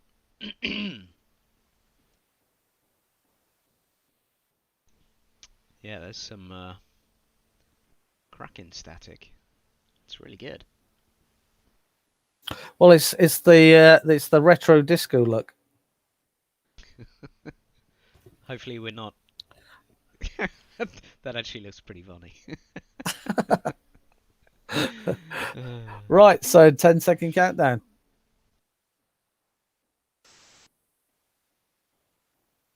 Which British current affairs magazine first appeared in 1961, having evolved from publication? Right, so here we go. Question 3, quite a long one as well. What title is used in the US to describe a licensed attorney assigned to represent people who are charged with the crime and who desire legal representation, but who cannot afford to hire a privately retained attorney? I say again, what title is used in the US to describe a licensed attorney assigned to represent people who are charged with a crime and who desire legal representation, but who cannot afford to hire a privately retained attorney?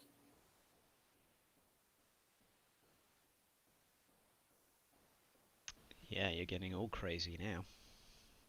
Yeah, I don't know what's going on there. It's definitely your end.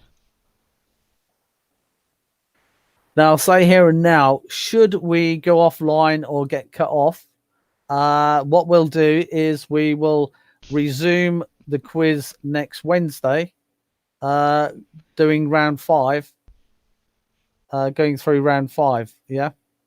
So we will find a winner for this week, and we will have one round less next week, if that makes sense. You've gone all crazy now. All sorts Yeah. of crazy.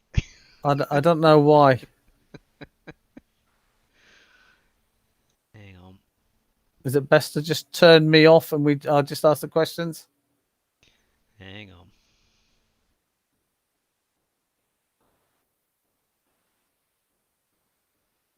So what title is used in the US to describe a licensed attorney assigned 10-second countdown, assigned to represent people who are charged with a crime and who desire legal representation but cannot afford to hire a privately retained attorney? Yeah, I've switched off your camera. We can still hear you. I've switched off it's your camera so you're not giving everybody a seizure. Yeah, but it's just as bad with the lines, isn't it? Hang on. Right, so 10-second countdown coming up.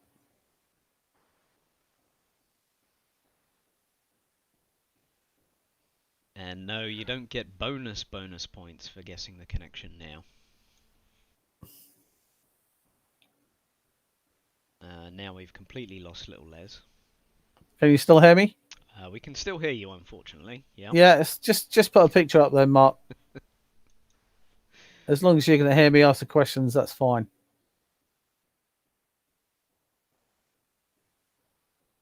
So, question 4: which Swedish tennis player won 7 Grand Slam singles between 1982 and 1988? And we need a first name and a surname. We need a first name and a surname. Which Swedish tennis player won 7 Grand Slam singles between 1982 and 1988? That's good. There you go.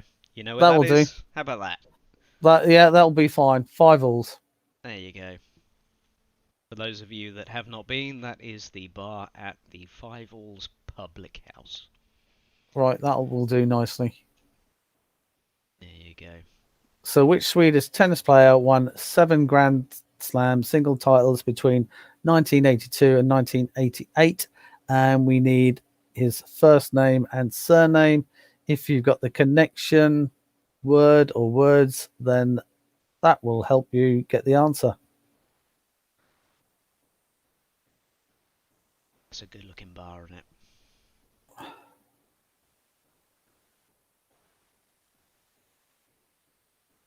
I don't know if you've got any others there. Of the 5-alls? Not handy. That's all right. Right, so 10-second countdown coming up. Which Swedish tennis player won 7 Grand Slam single titles between 82 and 88? If you've got the connection word or words, that should help you with the answer.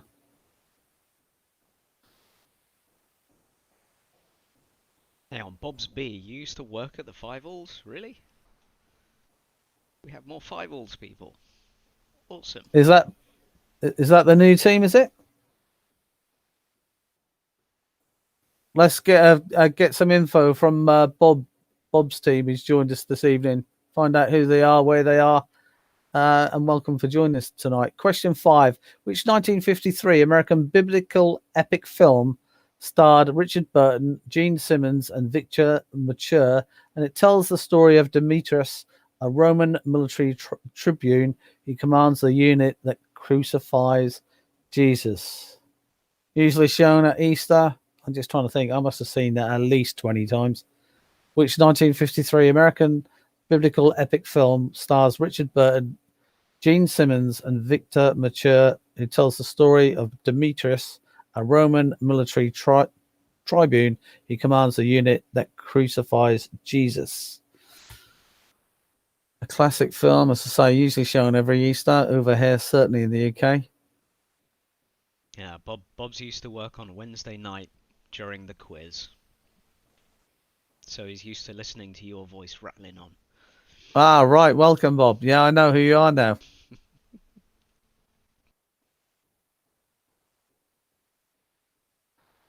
That's why. So, here we go. So, 10-second countdown. So, Bob, get some more to join you in your team, and hope to see you on a regular basis on a Wednesday night. And if you join us next week, we'll have details about a special event happening on the 24th of March, Wednesday night.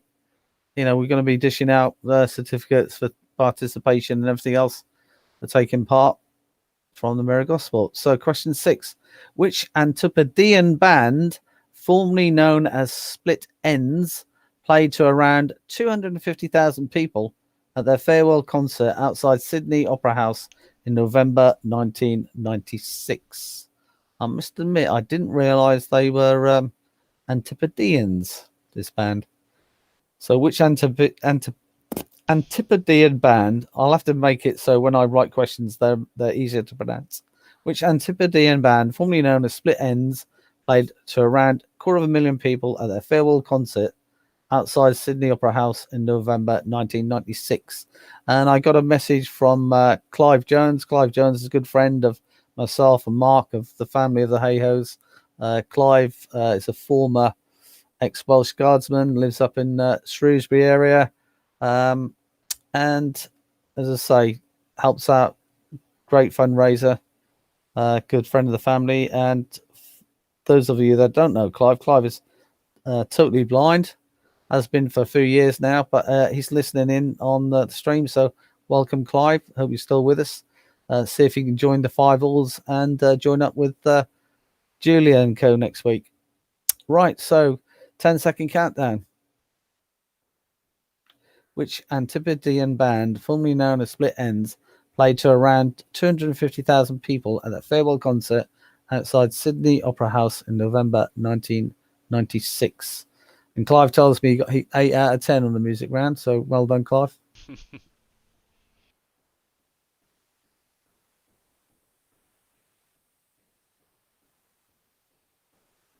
still there? So here we go. Here we go. Question 7. A rugby union scandal involving a faked injury to a Harlequins player became known in the tabloid press as what?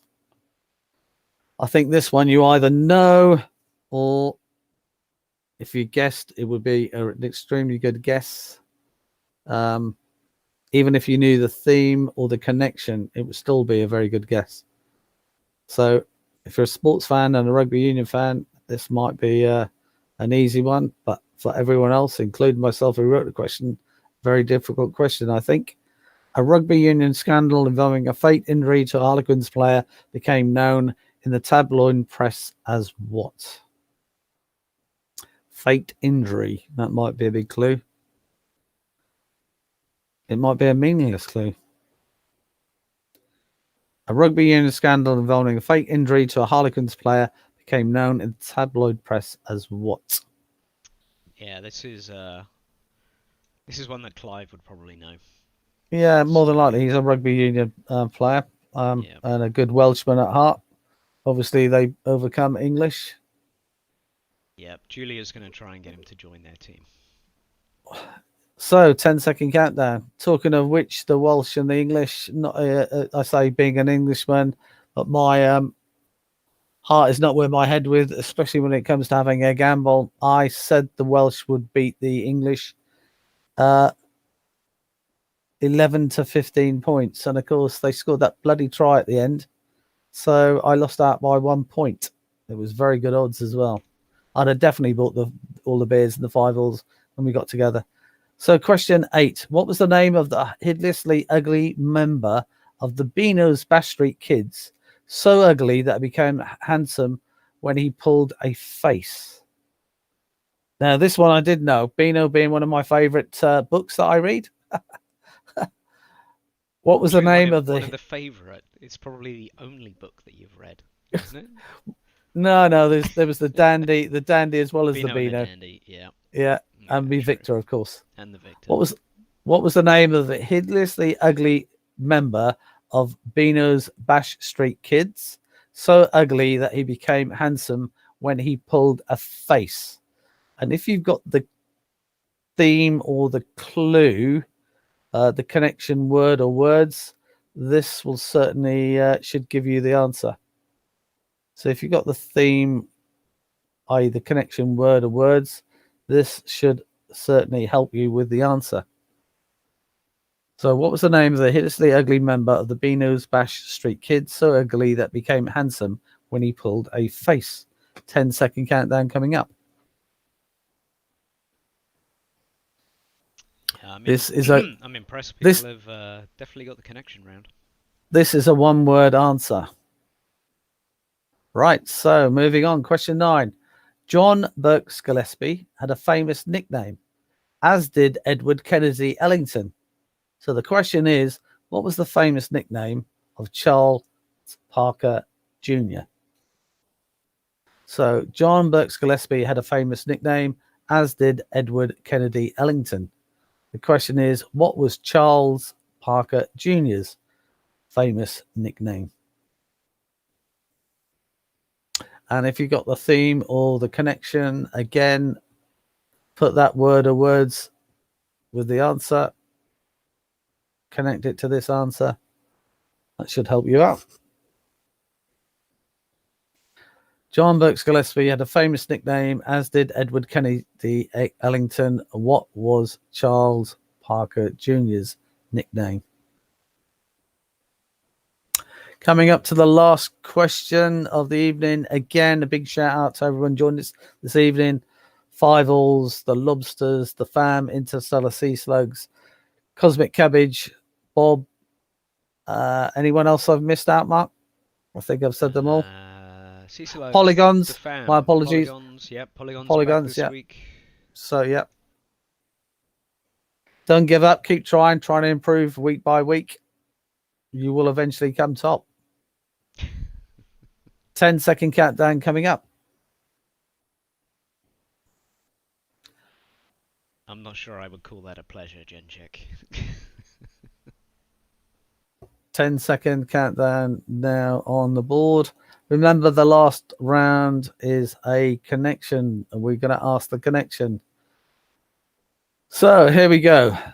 For a bonus of 3 points, correctly provide the word or words that connects all the answers from question 1 to question 9. What is the word or words that connects all the answers from question 1 to 9? And like I said, with your answers, with that connection word, you could put it in front or behind, or combine it together with one of the words of the answers to give you a theme. So for a bonus of 3 points, correctly provide the word that connects all the answers from question 1 to 9.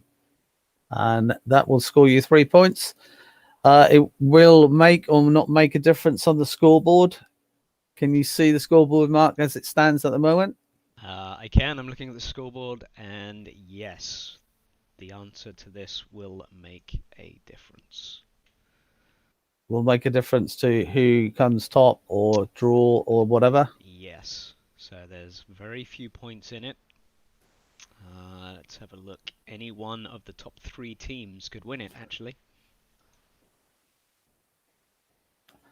So I'm going to give you a few more seconds. And then we will go to the answers.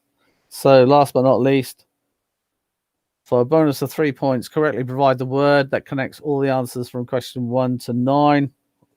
What is that I'm looking for? Yeah, it's very, very close tonight at the top.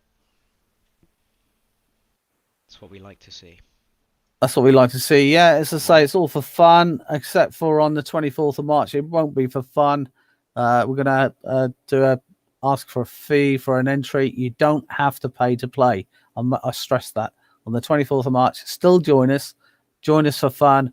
Or if you want to play for a certificate or glory, then we'll just ask for an entry fee. Details I will provide in detail next Wednesday night. Right, so no 10-second countdown. Last question. So please submit an answer. If you have no idea, please say no idea. Or just say, of course, Collins, as in Phil Collins. You never know. That could be the right answer. Could be the right answer. Could be the right answer. Yep. Right, so let's go through the answers. Time up. I'll give you a 10-second countdown. 10, 9, 8, 7, 6, 5, 4, 3, 2, 1.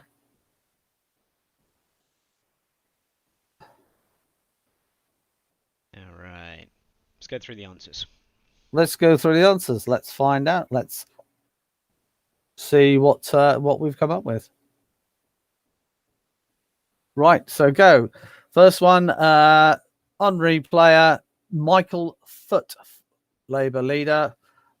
Michael Foot. So next one. It was Private Eye was the magazine, first appeared in 1961.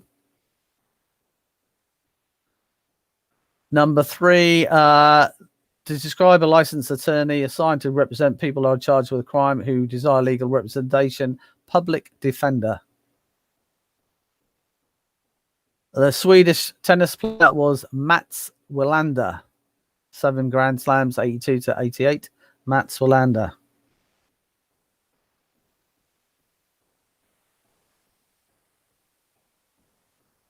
Question 5. The biblical epic film of 1953 was The Robe. Number 6. Split Enz Antipodean Band, 250,000. Last concert was Crowded House. Good answer, Team Momo, but no, it wasn't the Wiggles. Good answer, though. Number 7. A fate injury to Harlequin players became known in the tabloid press as Bloodgate.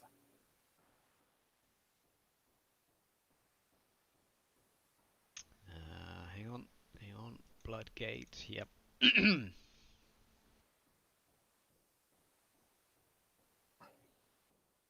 Right, question 8. Beano's Bash Street Kids. He was so ugly he became handsome when he pulled a face. His name was Plug. Plug.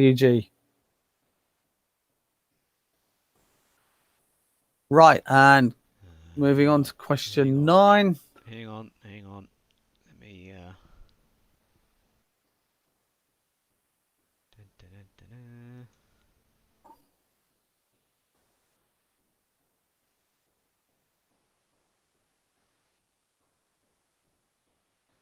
Cosmic Cabbage, yes, I did get your number 7.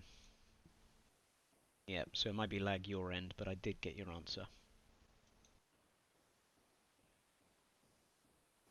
Yep, okay.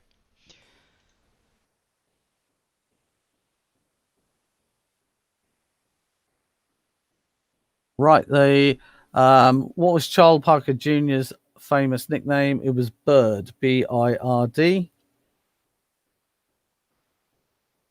So let's have a look at the leaderboard. Ooh. It's all going to depend on this final question. Right, and the last question is, what, for a bonus of 3 points, correctly provide the word that connects all the answers from question 1 to question 9. The answer is bath or baths. So, for example, we had one of the answers as bird. Should I read them off? That we had. Yeah, go on then. Foot bath, eye bath, public bath, bath mat, bath robe, bath house, blood bath, bath plug, and bird bath. So that the word or words was either bath or bath. So if you put that word down, you get a bonus of 3 points. Did you get it? Didn't you get it? Did you make the connection? Has that changed the results? Ooh, Has it changed the standing? Interesting. All right, you ready for this? Here we go. Let's have a look. Yeah, what do we think? Drum roll. Drum roll, please. Because it's going to get interesting. Here we go. Right, the Frazzle Lobsters 44, Fivals 44. So joint leaders, Cosmic Cabbage, well done, 38. Team Momo 24. Bobs and Stu, good effort. First time round 24. Polygons 18. The Fam 9. Interstellar Sea Slugs 3. So Frazzle Lobsters and 5 alls. I do have a tiebreaker question. You didn't give it to me. I didn't give it to you, so I'm going to say it. So in the chat, so watch out for the chat screen. So team captain, whoever the team captain is. I can type it out as you read it. Right. So you've got literally 60 seconds, and if you're after 60 seconds, team captain, then tough luck. So the question is, Mark, including the antenna on the top of the Eiffel Tower, how tall is it in meters? The time starts now. Including the antenna on the top of the Eiffel Tower in meters, how tall is it? And your time starts now. Mark's typing it out.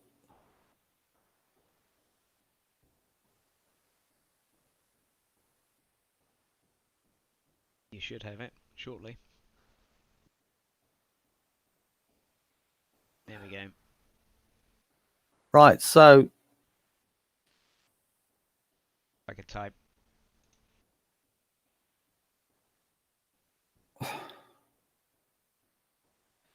Right, so you got 30 seconds left. Tiebreaker, including the antenna on top of the Eiffel Tower. How tall is it in meters? So I'm going to give you a countdown.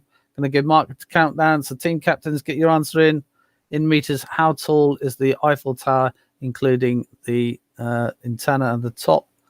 So that's it.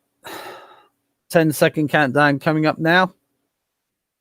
Make certain you got an answer. If you haven't got an answer, then you will dip out. So 10 seconds, Mark. Well, we can't do the 10-second countdown. True. So I will do it myself then. True. I forgot about that. So here we go. If we haven't got an answer in by the time I finish, then that's it. 10, 9, 8, 7, 6, 5, 4, 3, 2, 1. Time up. All right. So what's the actual answer, little Les? The actual answer is 324 meters tall. 324.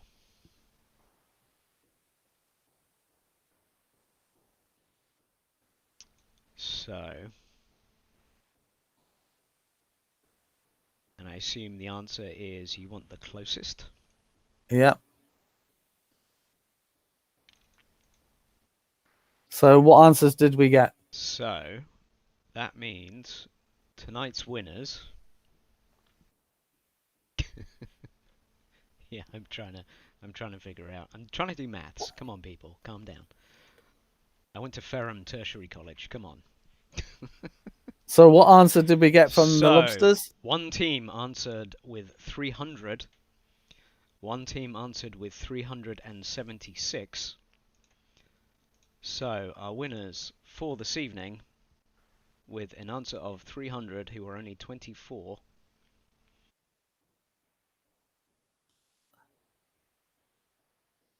You've gone. I can't hear him. Say again. You've gone blank, Mark. Are you still there? It's your end. Yeah. Say again.